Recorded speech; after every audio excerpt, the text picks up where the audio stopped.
नमस्कार।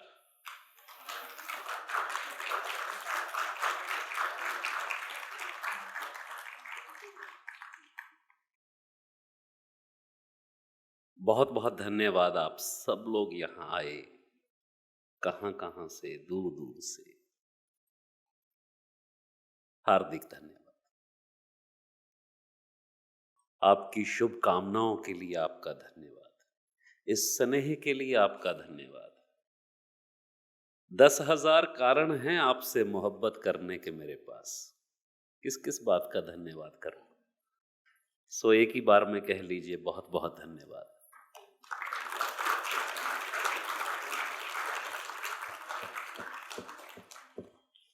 बहुत कुछ हो गया पिछले 12 मार्च से और इस 12 मार्च के बीच में, बहुत ही कुछ हो गया। पिछले 12 मार्च पर हम लोगों ने गुरुकुल का नींव पत्थर रखा। भारत के वर्तमान चाणक्य डॉक्टर श्री राजीव कुमार जी ने। कोविड आया, कंस्ट्रक्शन रुकी, कंस्ट्रक्शन शुरू हो गई और आने वाली गुरु पूर्णिमा पर श्रद्धेय गुरुदेव के कर कमलों से और फिर उन्हें जो भी और कोई ज्वाइन करना चाहेंगे, हम लोग गुरु पूर्णिमा से महागुरुकुल की शुरुआत करें।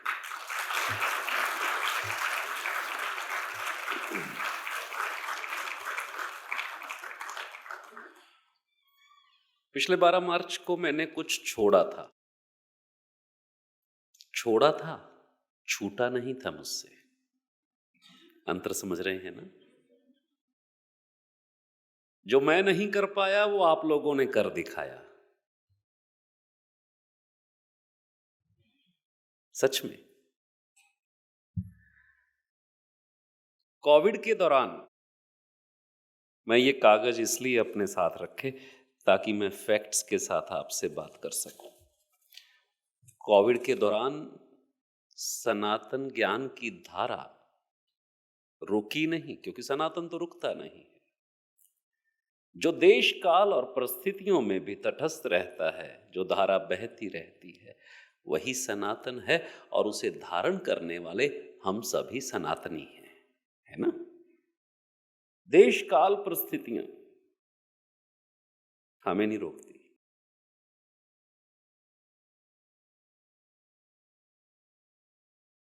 करीब 8,000 लोगों ने ऑनलाइन कोर्सेज किए। 8,000।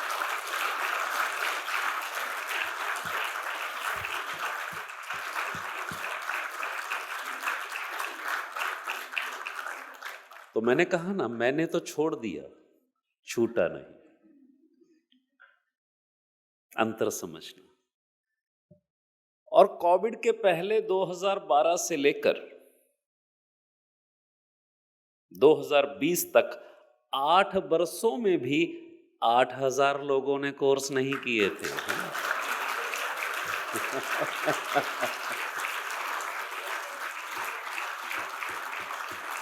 है ना मजे की बात? देखो गणित देखो, 8 वर्षों में 8,000 लोग कोर्स करने नहीं आए और 8 महीनों में 8,000 कर गए। कमाल हो गया। और ये कमाल आप सब लोगों ने किया, मैंने नहीं किया। मैं तो कोशिश कर ही रहा था, तो 2012 से लेके 2020 के बीच में हो जाते, नहीं हुए ना। आपकी बदौलत हुए। और इस सनातन धारा को हमें यूं ही इसके साथ चलना है। मैं ये तो नहीं कहूंगा हमने बहाना है, हम कौन होते हैं, हम हो ना हो सनातन तो होगा ही।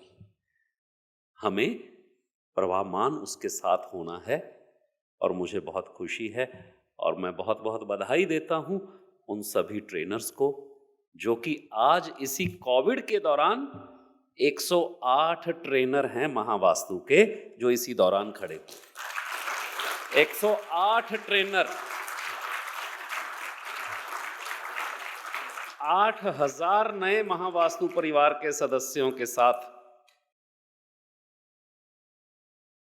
और 100 और ट्रेनर जो आने वाले हैं अगले 3 से 4 महीनों में। यहां खड़े हैं हम,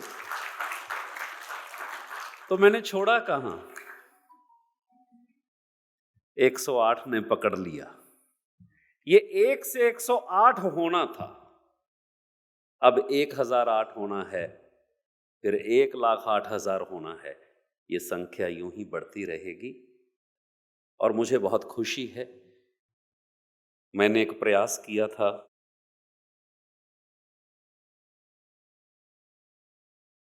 योगदान का, बहुत ही खूबसूरत इनिशिएटिव रहा। अब फिर वही बात, कोविड, 12,000 लोगों ने योगदान लिया। इससे पहले तो कभी नहीं थे।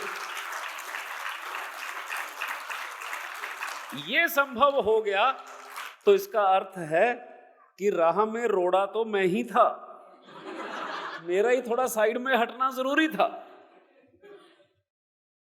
पर मैं यही कहूंगा कि ठीक ऐसे ही करते रहिएगा, ऐसे ही करते रहना है। और मैं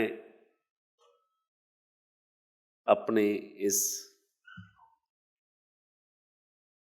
स्वर्णिम वर्षों में प्रवेश करने के वक्त पर, वो कहते हैं ना गोल्डन जुबली, सिल्वर जुबली, तो भाई मैं भी अपनी गोल्ड इरा में एंटर कर रहा हूं। आज से स्वर्णिम वर्षों में मैं प्रवेश कर रहा हूं। तो मैं यही कह सकता हूं कि मैं इसी सजगता से, इसी सतर्कता से, इसी तटस्थता से आप सभी के पीछे खड़ा रहूंगा ताकि आप चमत्कार कर सको। योगदान दो, जोड़ो। जो लोग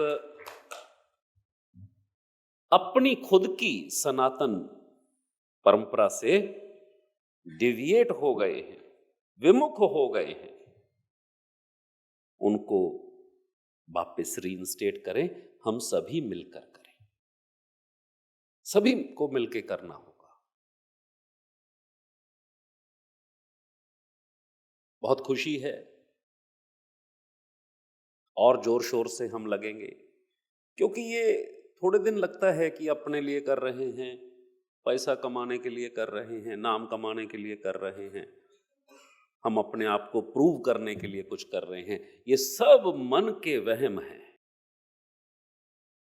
हो रहा है, तुम्हें खुश होना चाहिए कि तुम्हारे माध्यम से हो रहा है, करने वाले नहीं हो। बहुत बड़ी गलतफहमी होती है, मैं कर रहा हूं, मैं कर रहा हूं, मैं कर रहा हूं। हो रहा है, स्वागत करना चाहिए कि ईश्वरीय अनुकंपा है कि तुम्हें मौका मिला। एक पत्ता नहीं हिलता जिसकी मर्जी से, वो तुमसे जरा सा कुछ हिलवा के सामने वाले को चमत्कार की अनुभूति दे देता है। तो चमत्कार तुम नहीं कर रहे, और तुम कर रहे हो तो अपने यहां कर लो ना।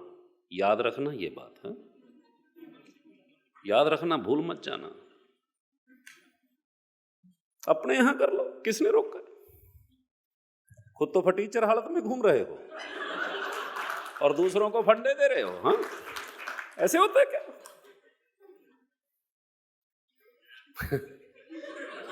इस मौके पे मेरे रंगों में आना थोड़ा ठीक नहीं है।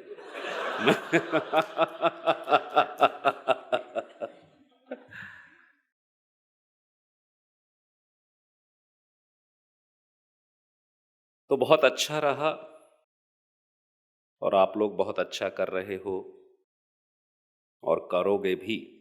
करीब 200 नए नहीं, अपने परिवार के लोगों ने अपना इंटेंट दिया है कि मैं ट्रेनर बनना चाहता हूं। उसका एक पूरा प्रोसेस है जो आप ही लोग गवर्न करते हो। आप सबको पता है, जो टीम के सदस्य हैं, जो टीम के सदस्य नहीं हैं। ट्रेनर्स ही ये शो को रन करते हैं, उन्हीं के निर्णय फाइनल निर्णय है। मेरा कोई निर्णय नहीं है और ना मैं कोई निर्णय करना चाहता। गोल एक ही है, लक्ष्य एक ही है, सबका लाभ होना चाहिए। और हम अपना कर्मदान करते हैं, 4 घंटे योगदान हफ्ते में देते हैं, और फिर तोलते नहीं कि ये आदमी कौन है कौन नहीं है। जो लेने ही आ गया उसको क्या तोलेंगे, है ना? क्या फर्क पड़ता है कि वो कौन है? बहुत महत्वपूर्ण नहीं है। पर खाली हाथ किसी को जाने मत देना, क्योंकि ये हमारी परंपरा है। खाली हाथ तो हम दुश्मनों को भी नहीं जाने देते, फिर दोस्तों की बात क्या है?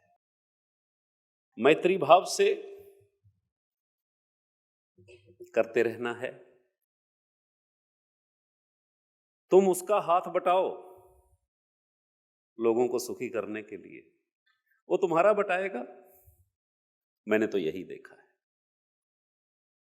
बस तुम अंदर से ईमानदार होके करना शुरू करना, और जिस दिन महानता का फील आने लगे, शीशे में शक्ल देख लेना कि इससे ज्यादा झंड संभव ही नहीं है। कई लोगों को बड़ी गलतफहमी हो जाती है कि वो बड़े महान हैं, कईयों को हो जाती है। तमगे वमगे लोग दे देते हैं, फूल मालाएं पहना देते हैं, तो मैं अक्सर बंद कमरे में उनको उनकी औकात याद दिलाता हूं। मेरा तो काम ही ये रहा है। और वो सभी चेहरे जिनको आप कहते हो अरे कितना पहुंचा हुआ है, तो उसको उसी का पहुंचा पकड़ा देता हूं मैं। पहुंचा समझते हैं कि ज्यादा नहीं उसको, है ना? तो मेरे को मेरे तेवरों में आने दो, उसके लिए मैं जो छोड़ रहा हूं मुझे छोड़ने दो, तो चलने दो उसमें। क्योंकि जब बढ़िया दुकानदार हो जाता है ना, तो फिर जी जी करने लगता है। जब दुकानदारी छोड़ दी तो काहे की जी जी, है ना? सो खूब खुश रहिए। हम सभी एक परिवार हैं, एक ही परिवार हैं, एक ही भाव है, एक ही लक्ष्य है। उसी लक्ष्य को जी रहे हैं, जाने अनजाने में। एक दूसरे के मान सम्मान गरिमा का ध्यान रखें। परिवार में एक दूसरे का मान सम्मान नहीं रखेंगे तो बाहर वाले कैसे रखेंगे? ये तो हुई महावास्तु की बात। और मैंने ब्रीफ में कि क्या हुआ कोविड के दौरान, जब महामारी के दौरान हम ये मारामारी कर सकते हैं, फिर अब तो स्वर्णिम इरा में एंटर कर रहे हैं। अभी देखिए क्या क्या होता है, बहुत कुछ होने वाला है, that you will be proud of. I promise very soon, before launch of Gurukul, you will be proud of certain things कि we are part of this man known as KB। हम इस आदमी के साथ जुड़े हुए। मैं कोई कांड बड़ा ही करूंगा, है ना? देखते जाओ, बड़ा ही करूंगा कुछ, और उस आप सभी की भागीदारी है उसमें। आप लोगों को सशक्त करने के लिए जिस भी चीज की जरूरत है, जिन टूल्स की जरूरत है, नॉलेज की जरूरत है, मैं तैयारी करूंगा और आप लोगों को देता रहूंगा। बहुत ज्यादा आप लोग, अभी तो कोई एडवर्टाइजमेंट भी नहीं करी, बोला भी नहीं है। 570 लोग इंडस्ट्री का कोर्स करना चाहते हैं। 570 people wish to do industry course. और मैंने सोचा है कि फर्स्ट बैच में 180-200 रखेंगे, फिर 2-3 बैच में करवा देंगे, क्योंकि मैं प्लान कर रहा हूं कि इंडस्ट्री के विजिट्स भी करवा दूं मैं। तो 500-600 लोगों के विजिट मैनेज करना विल बी डिफिकल्ट। तो जितना कंफर्टेबली होगा वैसा करेंगे। पर क्या होगा, कब करेंगे, वो अभी मेरे दिमाग में नहीं है, पर जल्दी कर देंगे। या तो अप्रैल एंड में शुरू करेंगे या मई फर्स्ट वीक में, देखेंगे। वो सबके इंटेंट आ गए हैं टाइम के, उसके हिसाब से करेंगे। आप लोगों को लगता है कि इंडस्ट्री का करने से ठीक रहेगा तो वो कर लो, ऐसा क्या है। और बाकी जो कोर्सेज हैं वो ट्रेनर्स कंडक्ट करेंगे, और एमई कोर्स भी अब सीनियर मेंटर्स, और वो जिनको चुनेंगे उनके साथ बाकी के मेंटर एमई कोर्स कंडक्ट करेंगे। वो तो खैर चीज़ें आप ही लोगों ने देखनी हैं। एक ही संकल्प है कि भारतीय विद्याओं को पहचान है, पर भारतीय विद्याओं के नाम पे बहुत लोग मिथक और पथभ्रष्टक और मनोकल्पित सामान देते रहे हैं, उन्हीं की बदौलत ज्ञान में लोगों की निष्ठा खंडित हुई है। हमें वापस से उस चीज को ठीक करना होगा, शुद्धता से देना होगा। ज्ञान जो भी है हमारे यहाँ का है, जो भारतीय विद्याएं हैं, ना कि किसी की मनोकल्पनाएं। बहुत लोग बहुत सारे नाटक से करके कहते हैं अरे नहीं नहीं मेरे को ये ज्ञान हो रहा है। हमें सब समझता है, 10,000 साल की जो ग्रामर्स हैं हमें कंठस्थ है, हमें सब समझता है कि इसको क्या होता है। समझ रहे हो ना मेरी बात? और सशक्त करेंगे अभी गुरुकुल में, पर शुद्धता रखेंगे कि जो विधि है, विधान है, उसी को हम आगे लेके जाएं, ना कि ये मनोकल्पित चीजों को बढ़ावा दें। क्योंकि हमारा संकल्प कुछ और है। हमारा संकल्प भारतीय विद्याओं को ना केवल विश्व भर में पुनः स्थापित करना है, बल्कि हमारी आने वाली पीढ़ियों तक भी पहुंचाना हमारा ध्येय है। इसी ध्येय की पूर्ति के लिए हम सभी मिलकर महागुरुकुल स्थापित कर रहे हैं। यही हमारा ध्येय है। और उसमें क्या होगा, मुझसे सब लोग पूछ रहे हैं, तो मैं थोड़ा सा बता देता हूं, आपसे शेयर करता हूं कि गुरुकुल में वास्तव में क्या होने वाला है। हाँ, तो मैं अभी आपसे लॉन्च का मैंने आपको बता ही दिया कि गुरु पूर्णिमा पर हम महागुरुकुल को करेंगे लॉन्च। और गुरुकुल में जिस व्यक्ति को जिस बात का अनुभव है वही अधिकारी है ज्ञान देने के लिए। ये गुरुकुल की परंपरा का एक हिस्सा होता है। अनुभव है तो ज्ञान दे सकते हो।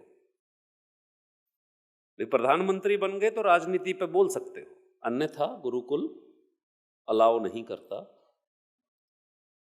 दवाई दे के ठीक किए हो तो डॉक्टर हो, और उसका भी एक कम से कम 18 बरस। तो बहुत प्रैक्टिकल होता है गुरुकुल का मॉड्यूल। मैंने अभी अपने कुछ संस्थाओं से मैंने बात करी, क्योंकि इस वक्त है कि गुरुकुलों की स्थापना होनी है देश भर में, विदेशों में, ऐसा तैयारी चल रही है। तो जो लोग इसके निर्णायक लोग हैं, मेरी उनसे भी चर्चाएं होती हैं कि गुरुकुल शिक्षा पद्धति है क्या। मैं एक लाइन में ये कहूँगा कि जितना भी पाश्चात्य वेस्टर्न एजुकेशन सिस्टम है, ये फ्रॉम बॉटम टू टॉप की तरफ ट्रेवल करता है। वो कहता है पहले बेस जानो, ये जानो, ये जानो, फिर धीरे धीरे बढ़ते हुए आगे जाएंगे। जो गुरुकुल का एजुकेशन सिस्टम होता है वो टॉप टू बॉटम है। उसमें क्या है, पहले अनुभव लो, फिर वो अनुभव कैसे पैदा होता है उसको सीखो। पहला वो फाइनल रिजल्ट पहले, फिर उसकी डिटेलिंग में जाते हैं। जैसे कि हम कहें कि वेस्टर्न एजुकेशन सिस्टम कहता है कि अगर साइकिल चलाना सीखना है तो पहले जानो कि बैलेंस क्या होता है, मूवमेंट ऑफ इनर्शिया क्या होता है, रेजिस्टेंस क्या होता है, रोड और टायर के बीच में रेजिस्टेंस, बला बला बला बला बला। पर साइकिल चलाना नहीं आता लोगों को। साइकिल की टेक्नोलॉजी आ जाती है, टेक्निकली और साइंटिफिकली लोग बोलते हैं, और यूनिवर्सिटीज़ उनके गले में टाई पहना के उनको सर्टिफिकेट दे देती है कि ये गधा जो है आज से घोड़ा कहलाएगा। और समस्या ये हो जाती है कि ना वो बोझा ढोने के काबिल रहता है, और घोड़ा तो था ही नहीं। डिफरेंस समझ रहे हो ना? तो हमारे यहां पर घोड़े को ही सिखाते हैं, और फिर घोड़े को सर्टिफिकेट की जरूरत नहीं होती। क्या मेरा भाव समझ रहे हैं? पहले अनुभूति संज्ञक है जितना भी गुरुकुल का ज्ञान होता है। तो हमारे यहां कहेंगे साइकिल पे चढ़, बैठ, पैडल मार, 2 बार गिरेगा, साथ खड़े हैं, डर मत। साइकिल चलाना आ गया ना, अब पढ़ लियो, देख लेना। और जिसको साइकिल चलाना आता है उसका ना तो कोई सर्टिफिकेट मांगता है और ना ये देखता है कि इसके क्लाइंट कौन है। मेरा रिकॉर्ड है 28 वर्ष की प्रैक्टिस में मैंने कभी भी अपनी वेबसाइट पर या कहीं पर भी ये नहीं लिखा कि मेरे क्लाइंट कौन है। अब क्लाइंट हमें पहचान दिलाएंगे क्या? जिनको पहचान ही हम दिलाते हैं वो हमें पहचान दिलाएंगे। बात ये नहीं होती कि कॉर्पोरेट कौन सा क्लाइंट है, बात ये होनी चाहिए कि जिसका काम कर दिया वो कॉर्पोरेट हो जाएगा। आपको अपनी विद्या पर भरोसा होना चाहिए। तड़ी में रहना बॉस, समझ रहे हो ना? मैं तड़ी में काम किया हूं, तड़ी में ही करना। हम अपनी तड़ी से पहचाने जाते हैं, है ना? वो घराना कहते हैं ना, घराना, ये घराना संगीत घराना, नृत्य घराना। तो वास्तुशास्त्र के फील्ड में हमारा घराना एक ही होगा जो अपनी तड़ी में रहते हैं, अपनी शर्तों पे काम करते हैं और कहते हैं जो हमने कह दिया वही वास्तुशास्त्र है।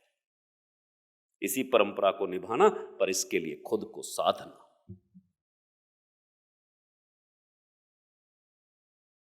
नए रागों की रचना करने की जरूरत नहीं है, नए तालों को गढ़ने की आवश्यकता नहीं है। जो पहले से हैं बहुत अच्छे हैं, उन पे तुम परफॉर्म कर सको, यही तुम्हारी जीत है। उदाहरण बनना, अच्छे उदाहरण बनना, यही कहूंगा, बार बार कहता रहता हूं। इन्हीं परिकल्पनाओं को, इन्हीं भावों को संयोने के लिए महागुरुकुल की परिकल्पना कुछ इस प्रकार से है। 5 एकड़ में करीब 55 से 60 हजार फुट की कंस्ट्रक्शन है। अभी हम लोग इसी से गुजारा कर लेंगे।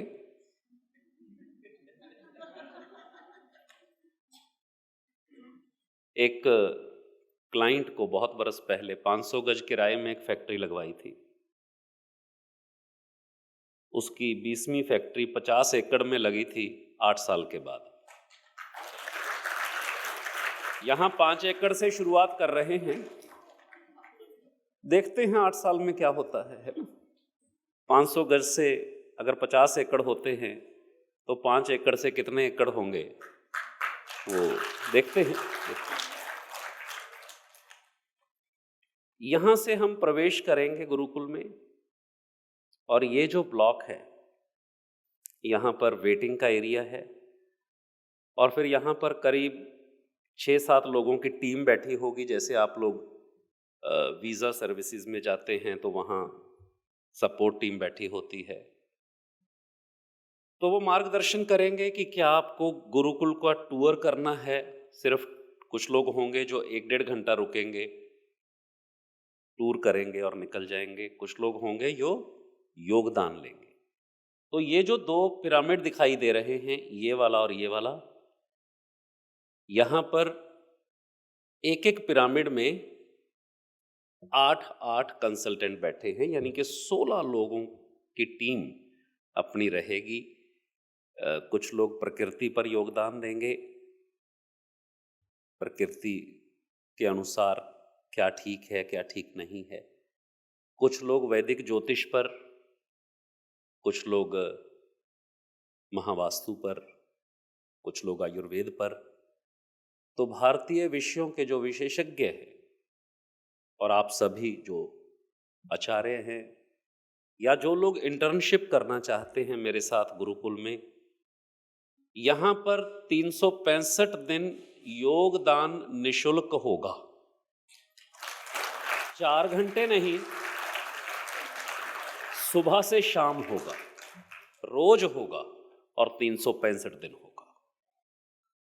ये पहला गिफ्ट लोकहित में, और हम ही लोग करेंगे। तो यहाँ पर ये योगदान के लिए बैठेंगे। मैं भी यहीं बैठूंगा और मेरे साथ आप लोग बैठेंगे। और यहाँ कब कौन बैठना चाहेगा वो अपना प्लान कर लेगा। बाहर से आने वाला कर सकता है मैं 1 हफ्ता रहूँगा, कोई कहेगा मैं 16 दिन रहूँगा, कोई कहेगा महीना भर रहूँगा। जैसे जो सुविधा होगी वो हम कैलेंडर बना लेंगे और अपने अपने एरिया के लिए रिस्पॉन्सिबल होंगे हमारे ट्रेनर्स और मेंटर्स टू अप्रूव, क्योंकि उसकी भी कंडीशन है कि यहाँ इंटर्नशिप करने के लिए पहले कुछ काम करके आना होगा, तो फिर यहाँ पर आके कर सकते हैं। सो साहब, ये 2 योगदान के एरिया हैं। ये जो बिल्डिंग है इसका हाफ जो है ये फूड कोर्ट है। तो जो लोग योगदान के लिए आए हैं उनको बेस्ट एडवाइज़र से मिलना है, तो वो वेट करते हुए food court and children play area, छोटे बच्चे साथ में आ गए तो उनका कुछ तो भी खेलने का एक बनाया है। और उसके बाद ये जो पीछे का हिस्सा है, आधा हिस्सा, यहाँ पर रेयरेस्ट बुक्स जो हमारे सनातन विद्याओं की, भारतीय विद्याओं की, वैदिक विद्याओं के विषयों पर जो रेयर और फाइनेस्ट कलेक्शन है वो यहाँ रहेगी। बुक शॉप फॉर सेल, सभी लोगों के जो बेस्ट पब्लिकेशन हैं वो हम यहाँ प्रोवाइड करेंगे।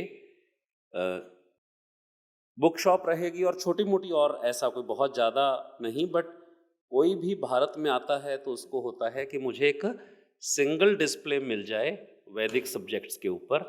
तो जो उसमें बेस्ट लोग रहे हैं उनका जो भी साहित्य छपा है पिछले करीब 200 वर्षों में, उससे पहले संस्कृत के हैं ज़्यादातर ग्रंथ, पर वो सारा का सारा साहित्य हम गुरुकुल में प्रोवाइड करवाएंगे फॉर विजिटर्स जो खरीदना चाहें, लेना चाहें।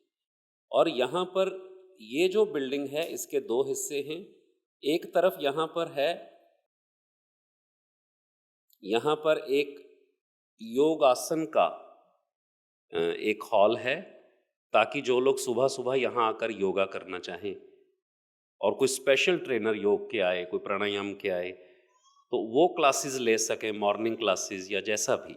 और उसके बाजू में एक मेडिटेशन का हॉल है, क्योंकि बहुत सारे लोग ध्यान सीखना चाहते हैं, तो सुबह सुबह ध्यान का शिक्षण होगा, ध्यान की क्लासेस होंगी, वो फ्रंट में रख दिया है। इसी बिल्डिंग का जो बाकी का आधा हिस्सा है वो गीतालय है, जहाँ पर 40 मिनट में ऑडियो विजुअल से पूरी गीता बैठेंगे तो जहन में आ जाए, ऐसा एक लगातार ये दिन भर चलेंगी ये चीज़ें, ताकि कोई योगदान के लिए वेट कर रहा है तो 40 मिनट गीतालय में चला जाए, बुक शॉप में चला जाए, फूड कोर्ट में चला जाए, तो उसका समय का भी सदुपयोग हो। उसके बाद आता है ये वाले ब्लॉक, जो फ्रंट ब्लॉक है इसे हम कहते हैं ईस्टर्न ब्लॉक। ये ईस्टर्न ब्लॉक के बारे में आपको पता चल गया, पूर्व दिशा का जो ब्लॉक है। यहाँ पर आप एक गोला देख रहे हैं, मेरे ख्याल से इसकी हाइट जो है हॉल की, ये 16 फीट है, ये जो हाइट है। यहाँ पर ये फॉल सीलिंग आई हुई है, तो 24 फीट डाया का एक गोला, एक उसे बोलते हैं जियोडिस्क या जियोडेस्क बोलते हैं। तो कांच का गोला समझ लीजिए, एक कांच का गोला है ये। वास्तव में यह पूरे ब्रह्मांड को दर्शाता है। इसमें खड़े होकर जैसे आप इसमें प्रवेश करेंगे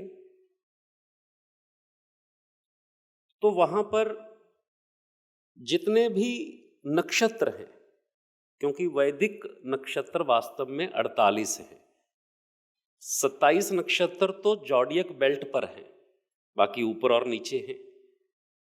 तो वो जो नक्षत्र हैं, वो जो तारा समूह हैं, वो सारे के सारे इस गोले में अंकित होंगे।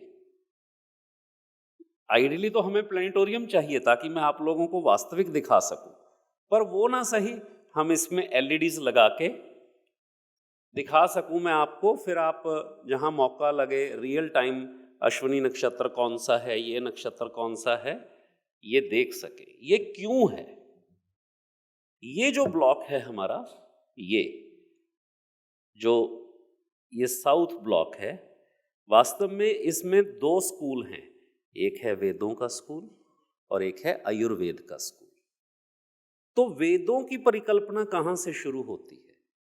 वास्तव में इन सभी 48 नक्षत्रों के देवता हैं। अब आप सभी लोग जानते हैं कि वास्तु वाले हो तो जानते हो, 4 नक्षत्रों को मिला के एक ब्रह्मा जी बनते हैं, जो वैदिक सिस्टम है।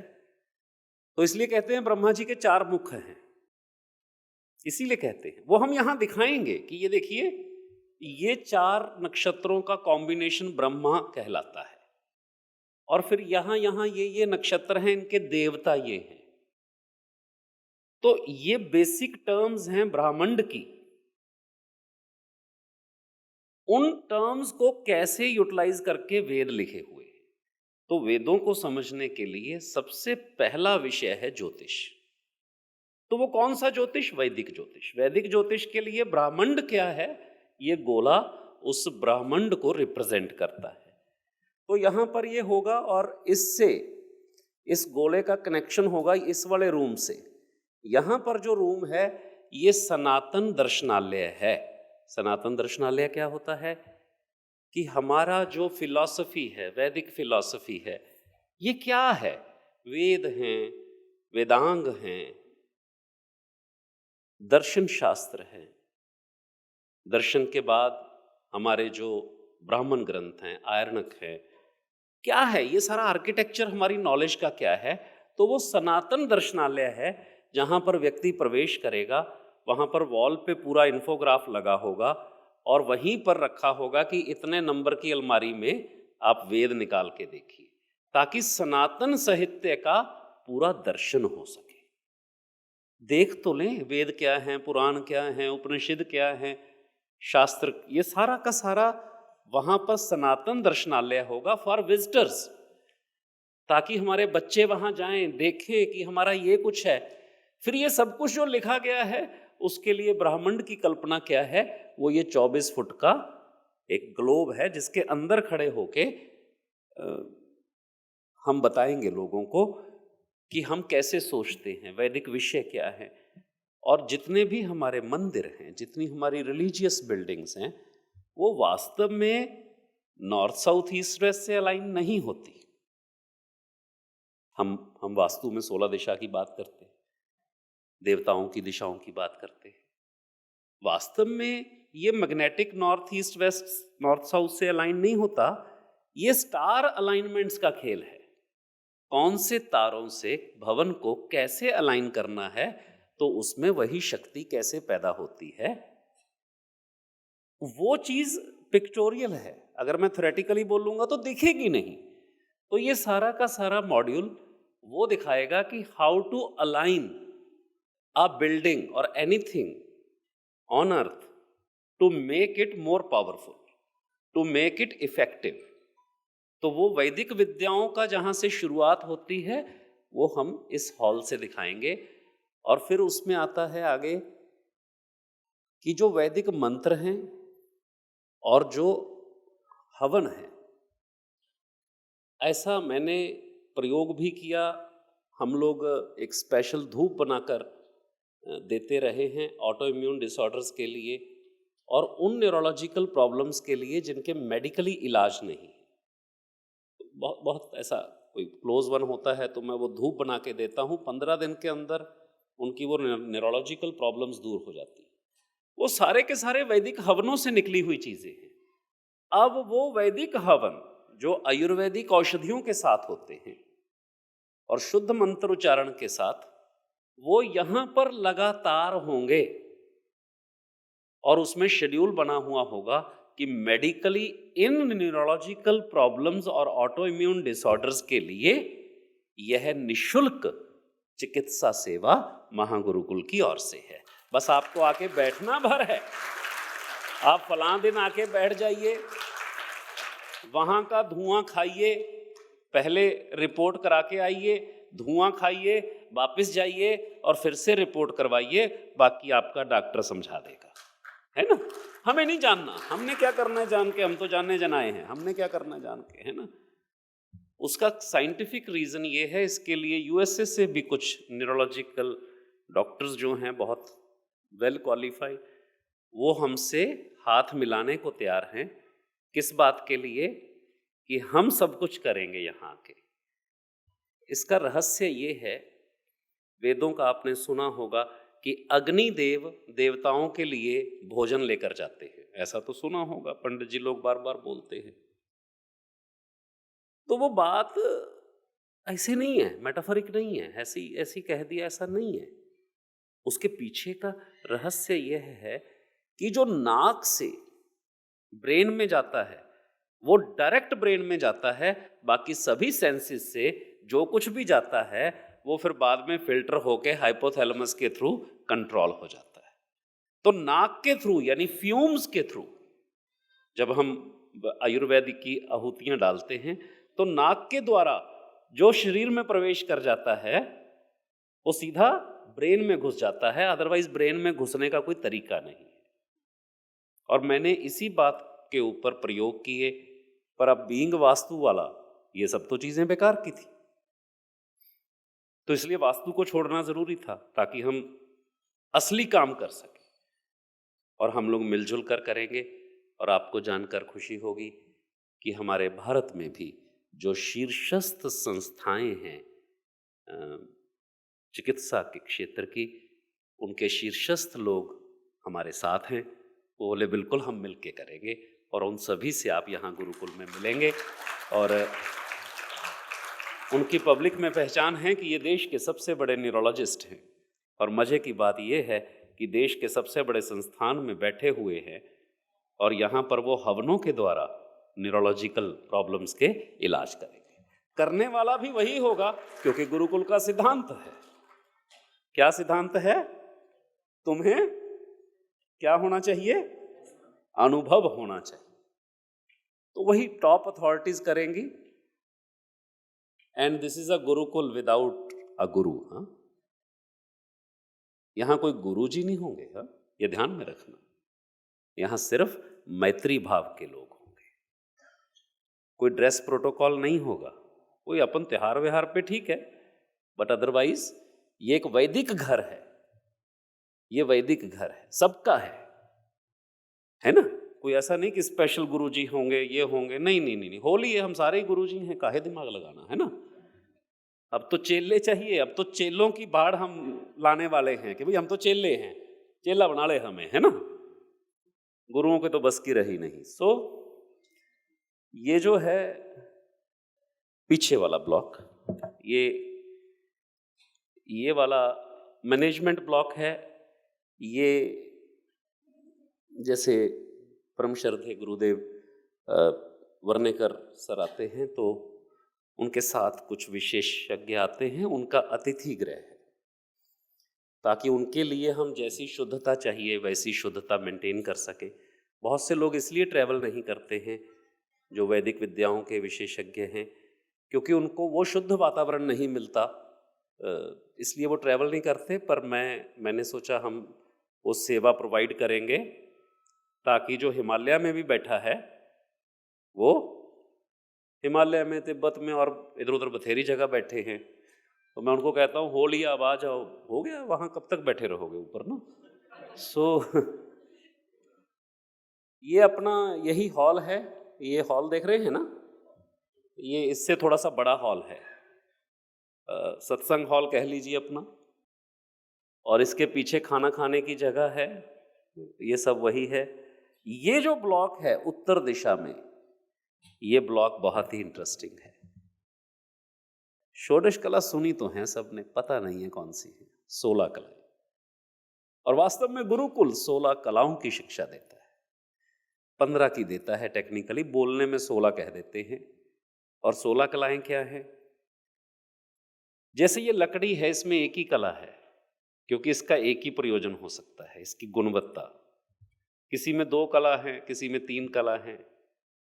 तो जिसमें व्यक्ति में 6 कला होती हैं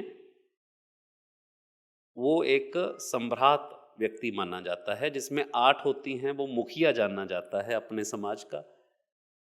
जिसमें 10 कला होती हैं वो स्टेट का मुखिया होता है। जिसमें 12 होती हैं वो देश का मुखिया होता है। तो माननीय प्रधानमंत्री नरेंद्र मोदी जी, अगर हम कहें तो 12 कलाएं हैं, तभी वो प्रधानमंत्री हैं। 16 कलाएं, 16 विशेष आर्ट कह सकते हैं। उसके बिना नहीं हो सकता, संभव नहीं है। गुरुकुल नकारता है कि नहीं, ये होगा तो ये होगा, नहीं तो नहीं होगा। जिसमें 14 कलाएं हो जाती हैं वो विश्व का मुखिया हो जाता है। जिसमें 15 कलाएं हो जाती हैं वो ऑलमोस्ट बस भगवान और पृथ्वी के बीच में बस वही एक सूत्र रह जाता है, पर वो रूल करता है। रूल करता है मतलब उसके निर्णय से विश्व में चीजें होती है, हिलती है। और 16 कला संपूर्ण तो भगवान है ही। तो ऐसा माना जाता है कि गुरुकुल 15 कलाओं तक दे सकता है, क्योंकि 16वीं कला उसकी इच्छा से प्रकट होती है। कोई दे नहीं सकता किसी को, पर 15 कला तैयारी करवाती हैं कि वो 16वीं कला सीधा उसी के पास से अवतरित हो। उसके लिए ये षोडश कला मंदिर है। 16 कलाओं का नाम इसको दिया है षोडश कला मंदिर, स्कूल ऑफ 16 आर्ट्स। यहां पर हम 15 कला की रेगुलर क्लासेस करेंगे। 15 कलाओं के ऊपर नियमित होगा, और फिर जैसा होगा हफ्ते में वीकली क्लासेस हैं। और इस स्कूल की ग्रामर का नाम है सांख्य दर्शन। सांख्य दर्शन इस स्कूल की ग्रामर है, वो पहली एबीसी है जहां इसमें प्रवेश करते ही सबसे पहली ग्रामर सिखाई जाती है सांख्य दर्शन। और इसकी फिर एसेंशियल क्लासेस हैं म्यूजिक, डांस, आयुर्वेदा। 16 की 16 जो कलाएं हैं, अभिनय भी उनमें से एक कला है। भरत मुनि के नाट्य शास्त्र उसका मूल आधार है। और ये सारा का सारा, मैं 16 कलाएं कहूँगा, 16 कला केंद्र, पर एक कला प्रकट होती है, हम नहीं सिखा सकते। ये षोडश कला केंद्र है। षोडश यानी 16 कलाओं का केंद्र। ये हमारे गुरुकुल की परिकल्पना है। कैसा लगा? गुड। और चूंकि गुरुकुल से हूं और मेरी ट्रेनिंग इन्हीं 16 कलाओं में है, वास्तु तो एक विषय है जिसका मैंने पट्टा लगा लिया। सच बात तो यह है कि वास्तु भी मेरा विषय नहीं है, नहीं। पर कहीं तो कोई मंच चाहिए था, तो वास्तु को मंच बना लिया। अब समय आ गया है, जो मैंने सीखा गुरुकुल में उसको वापस देना है, इस परंपरा को आगे बढ़ाना है, ताकि हमारे बच्चे मानसिक तौर पर, शारीरिक तौर पर और आध्यात्मिक तौर पर बहुत स्वस्थ हों, सही निर्णय कर सकें, और वो एक शासक का जीवन जिए, एक राजा का जीवन जिए, क्योंकि गुरुकुल वास्तव में थे ही राजघरानों के लिए। ये बात आधा सच है। असली सच तो ये है कि जो गुरुकुल चला गया वो राजा हो गया। हम उस परंपरा से, हम चाणक्य की परंपरा से हैं। चाणक्य हमारे दादा गुरुकुल हैं, और वहां पर हम ये नहीं कहते कि राजघराने से ही होना जरूरी है राजा होने के लिए। हम उस परंपरा से हैं कि एक माली के लड़के को भी उठा के राजा बना देते हैं, है ना। हम लोग ज्ञान के परफॉर्मर्स लोग, हम लोग ज्ञान की परफॉर्मेंस करते हैं। उसी परंपरा से जुड़िए। सही समय है, देश सही दिशा में जा रहा है, चीजें बहुत अच्छी हो रही हैं। और मेरा भी कुछ मन था कि जब तक राम ने अपना घर नहीं बनाया तो फिर हमारा घर कैसे बनेगा, है ना। तो अब राम का भी घर बन रहा है, तो हमारा भी बन जाएगा, क्या दिक्कत। और मैं मेरे सारे परिवार को समर्पण निधि अभियान के अंतर्गत कि कोई एक जना की ड्यूटी लगा लें, ताकि महावास्तु परिवार की ओर से रामलला के जो निवास स्थान है, जन्मभूमि है, अवतरण स्थल है, उसके लिए महावास्तु परिवार जो भी कोई योगदान देना चाहें, आप में एक कमेटी बना लीजिए, वहाँ पर कर दीजिए, नहीं तो ऑनलाइन मेरे ख्याल से डायरेक्ट कुछ करने का व्यवस्था है, और नहीं तो महावास्तु परिवार की ओर से हम सभी एक जगह इकट्ठा करेंगे और चेक्स ही उसके नाम पर हमने करने हैं। बाकी हमारे भाई साहब श्री सतीश गर्ग जी इस पर हमें थोड़ा प्रकाश डाल देंगे कि कैसे करना चाहिए। तो पहले तो राजा की नगरी बनेगी ना, गुरुकुल तो बाद में बनेगा ना, और राजाओं में राजा एक ही हैं, कौन? राजा राम। और ये तो शुरुआत है, सप्तपुरियों में पहली पुरी है, पहला तीर्थ है, बाकी के 6 का भी वास्तु हम ही करेंगे, है ना? मेरी बात समझ रहे हो ना? हम तो मतलब प्रार्थना करेंगे, मेरा कहना है कि भाई जो लोग करने वाले हैं, पर अपने होते होते 7 तीर्थों का निर्माण हम करके जा सके तो बहुत अच्छा होगा।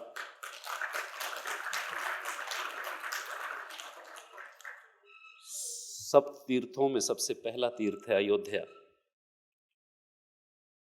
सप्तपुरियां, उनमें पहली पुरी है अयोध्या। और सप्त ऋषियों को, जो हम कहते हैं सप्त ऋषि तारे बोलते हैं ना, उसे अंग्रेजी में कहते हैं बिग बियर। और उसमें एक तारे को जो पुराणों में व्याख्या दी गई है, उसमें एक तारे का नाम है विशिष्ट, और वो ऋषि विशिष्ट की वो परंपरा है जिसके अंतर्गत सूर्यवंशी अवध प्रदेश आता है। तो अगर आप सप्तपुरियों को एक नक्शे में गूगल करेंगे तो नक्शे पे डॉट लगे आएंगे पूरे भारत में, और फिर आप वो जो बिग बियर सप्तऋषि तारामंडल, उस पैटर्न को देखेंगे और सप्तपुरियों का पैटर्न देखेंगे तो एग्जैक्टली सेम है। और उसमें एक पुरी है अयोध्यापुरी। सो अयोध्या हमारी मर्यादाओं का केंद्र है, हमारी परंपराओं का केंद्र है। मैं ये बात आज क्यों रखी कि अगर मुझे कुछ गिफ्ट देना है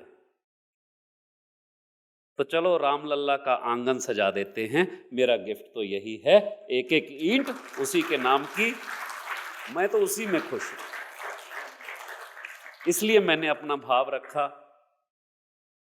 बात कोई धर्म से संबंधित नहीं, परंपरा से, वैदिक परंपराओं से संबंधित है, और हम उसका केंद्र मिलजुल कर बनाएं, ऐसा मेरा सभी से आह्वान है। और इसके साथ ही ढेर सारी शुभकामनाएं। ऐसे ही जुड़ा रहूंगा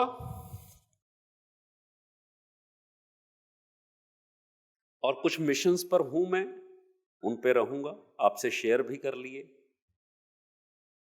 ये तो प्रोटोटाइप बनाया है, अब ये पूरे विश्व भर में बनेंगे।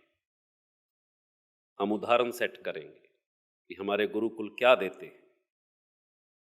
गुरुकुल की लर्निंग ABC सिखाना नहीं होती, कोई स्कूल पाठशाला नहीं होती, कोई संस्कृत के श्लोक बोलना सिखाना गुरुकुल की परंपरा नहीं होती।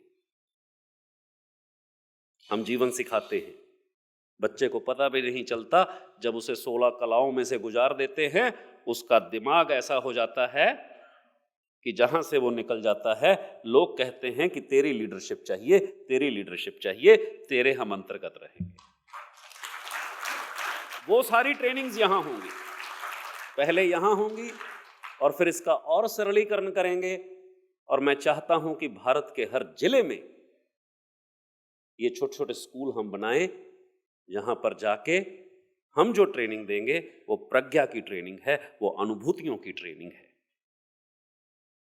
इसी संकल्प के साथ महागुरुकुल स्थापना दिवस पर मैं आप सभी को हार्दिक शुभकामनाएं भी देता हूं, और ये प्रार्थना करता हूं कि ये संकल्प लीजिए कि हम उदाहरण बनेंगे अपनी परंपराओं का, अपनी वैदिक विद्याओं का, परफॉर्मर के तौर पर भी और शिक्षक के तौर पर भी, और अच्छा जीवन जिएंगे, ताकि हमारा जीवन देखकर, हमारा जीने का ढंग देखकर लोग अपने बच्चों को कहें कि तू भी इनके जैसा हो जा। ये संकल्प मेरा 25-30 बरस पुराना था। और मेरे ख्याल से आज आप में से कुछ लोगों को तो आपके पेरेंट्स ने भेजा होगा, और आज आपको ये होगा कि हमारे बच्चे भी ये गुरुकुल में पढ़े, नहीं है? तो उदाहरण बनना होगा, उसके लिए सच्चे रहना होगा, उसके लिए डिलीवर करना होगा, और कोई तरीका नहीं है। धीरे धीरे धीरे धीरे धीरे धीरे गलतियां होती हैं, हम कोई परफेक्ट नहीं है, गलतियों को कई बार नजरअंदाज भी करना होगा, कुछ चीजों पे मिट्टी डालनी होगी,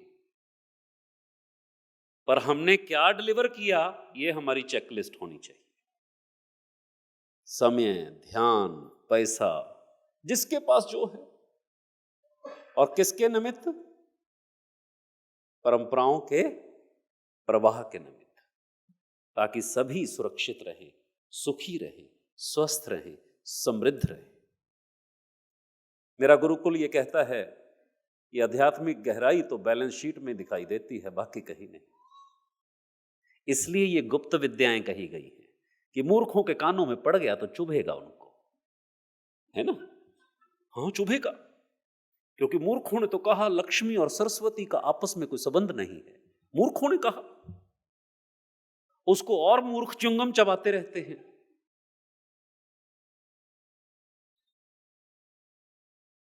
परंतु जहां सरस्वती है, लक्ष्मी सिर्फ सिर्फ और सिर्फ वहीं पर है। मूर्खों के यहां तो लक्ष्मी पास से भी नहीं निकलती। ज्ञान, रेलेवेंट ज्ञान जिसके पास, तो दोनों एक ही सिक्के के दो पहलू हैं। सार्थक ज्ञान होना चाहिए, गुरुकुल उसी सार्थक ज्ञान को शेयर करने पर जोर देता है, और इसके लिए समर्पित होना होगा। पहले खुद को सुखी करना होगा, खुद उदाहरण बनना होगा, फिर गुरुकुल में आके पढ़ा सकते हैं, है ना? ऊपर ऊपर से ढके ढके चल रहे हैं, नहीं नहीं हम बड़े सुखी समृद्ध हैं, टेंशन ये हो रखी है किराया कहां से देंगे। यार तुम हमें पट्टी पढ़ा रहे हो।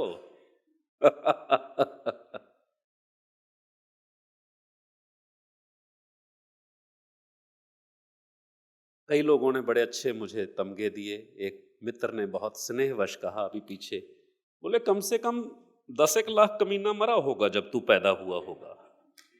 मैंने कहा तू बहुत ही सज्जन है, गिनती कम रह गई तेरी, है ना? भगवान ने मेरे को पैदा करने के बाद कमीने पैदा करने बंद ही कर दिए। सो हंसने की बातें हैं।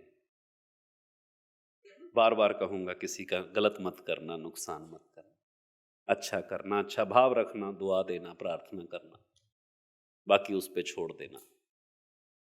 संसार ऐसा ही है, जैसा है वैसा देखना सीख जाओ। ढेर सारी चर्चाएं फिर करेंगे, आप लोग आए उसके लिए बहुत बहुत धन्यवाद। एक कमेटी या अभी बन जाए ताकि ध्यान में रहे कि जो निधि समर्पण है हमारे सांस्कृतिक राजधानी बनने जा रहा है, वैदिक धरोहर की राजधानी बनने जा रही है, वैदिक विद्याओं की राजधानी बनने जा रही है। उसमें हम महावास्तु परिवार जो भी सहयोग कर सकें, और इस पे सब जगह मैसेज हो जाए। और जो लोग ऑलरेडी कर चुके हैं वो रिपीटेडली ना करें, जिन्होंने अपने तरीके से कर दिया है जो कुछ भी, वो ना करें। और हम जल्दी ही, बहुत जल्दी ही, अयोध्या का क्या शहर बनने वाला है, कैसा शहर बनने वाला है, कैसे वहाँ पर वैदिक परंपराओं की नींव रखी जाएगी, कैसे वैदिक यूनिवर्सिटीज़ बनेंगी, मुझे आशा है कि जल्दी ही हमें वो सारी चीज़ें मिलेंगी। और जो भी वास्तुशास्त्र की दृष्टि से कोई सेवाएं होंगी तो हम सब लोग मिलके वहाँ पर, क्योंकि अब वो तो भगवान की मर्जी है भाई, किसको बुलाना है वहाँ, नहीं हमारी मर्जी थोड़ी है, कुछ तो उनकी भी चलती है ना। और पीछे लेके काम करना, हाँ ऐसा मतलब भगवान जी हैं तो क्या, फिर क्योंकि अगर भगवान से भी ले लिया तो फिर किसी को नहीं छोड़ोगे। फिर तो कोई छूटेगा ही नहीं। मैं ऐसा ही हूं, और जैसा मैं हूं मुझे एक्सेप्ट करने के लिए आप सभी का बहुत बहुत धन्यवाद। इस समय के लिए धन्यवाद।